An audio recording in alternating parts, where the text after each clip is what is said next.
I'm going to show you how to replace your starter in your 7.3 Powerstroke. I have brand new batteries in my truck and it still turns over pretty slow, so it's time for a new starter. So this is what my 7.3 sounds like before I change the starter. I'm not going to do it much more because I don't like that sound. So to start off with, where is your starter? You're going to want to go ahead and go to the passenger side of your truck. Look up by your oil pan, and it's on the passenger side of your oil pan. It's kind of windy out today, so I apologize in advance for any wind noise that is made, but first thing you're going to want to do is you're going to want to take off or disconnect your battery, both of them. This should be a 1/2 inch nut to take those off.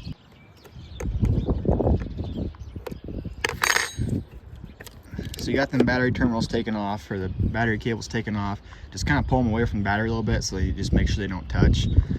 You're gonna want to disconnect these cables before you take out these bolts here. So there's one top wire, it's smaller up here. You're gonna want to use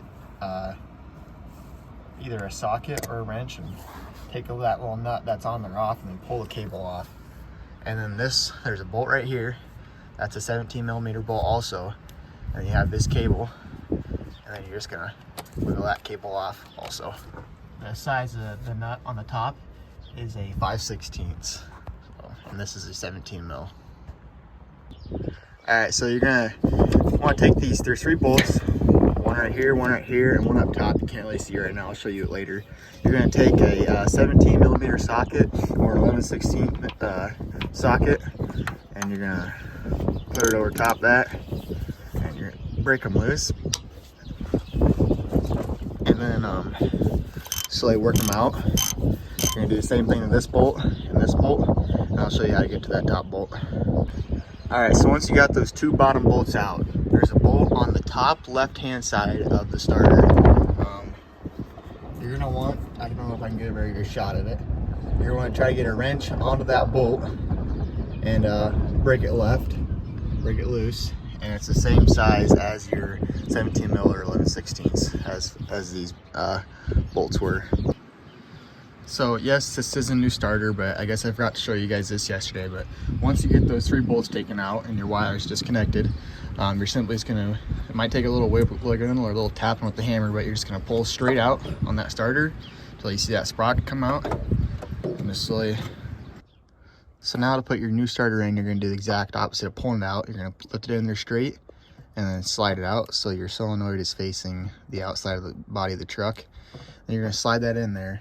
Then you're gonna just line it up right and thread those bolts into your holes. So I can't do it with one hand, so I did it before I showed you guys this, so sorry about that. But just slide that in there, line it up, put those bolts in those holes, and then thread it in there. Then you're gonna take your ratchet and your wrench for the top one and tighten all those bolts down. You're gonna tighten that bolt up there up until it's tight, and the same thing goes for these bottom bolts. Just snug them up nice and tight. Now instead of using a wrench to get to that top bolt, you can also rather use a socket to get there, and then run an extension all the way over to the end of the starter to your ratchet, and you can ratchet it in or out that way. You can see that those bolts are to the surface. Now they're tight, so I'm just gonna go about that much more. So they're tight, but they're not crazy tight, you know. I know it's kind of hard to describe that, but it's kind of go by your own feel. You can tell they're tight. They're not overly tight. They're just not going to go anywhere. So now that your starter is all in, you're going to want to connect your power cables now. You have this smaller cable. You're going to want to hook up to the smaller one right here, and this bigger cable is going to go on this bigger bolt here. Now once you got all 3 of those bolts on and tight, this cable on, and this smaller cable up top, your starter should be good and able to go. You can give it a wiggle. It should not wiggle, actually. Make sure it's tight. If it wiggles, you need to tighten these bolts up. Give these a wiggle.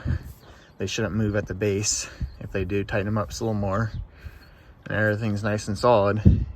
This should be good.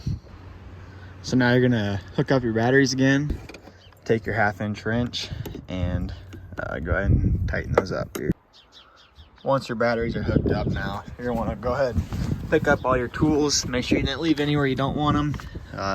Also, if anyone knows where my 10mm socket went, I really appreciate that. Or someone has a spare one, mine disappeared. So pick up all your tools, make sure they're not anywhere you don't want them to be.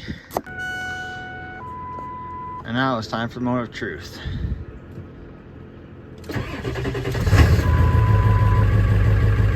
Oh, wow. I've never heard that my truck spin up that fast. That makes a crazy difference. So if your truck starts a few times and you're able to drive it a few times, but suddenly it will not start, I would check your solenoids. I'm going to be posting a video about that here shortly on how to check those solenoids and how to replace them. But if your truck will not start at all after replacing your starter, I would check your wires, make sure they're not broken, make sure you're getting a good connection, your bolts are tight, your wires aren't rusty, maybe try to sand off some of that rust on your wires. I check your batteries, make sure you're getting a good ground, and hopefully that stuff should solve your problem. I'm not the best at explaining things, but I hope this helped.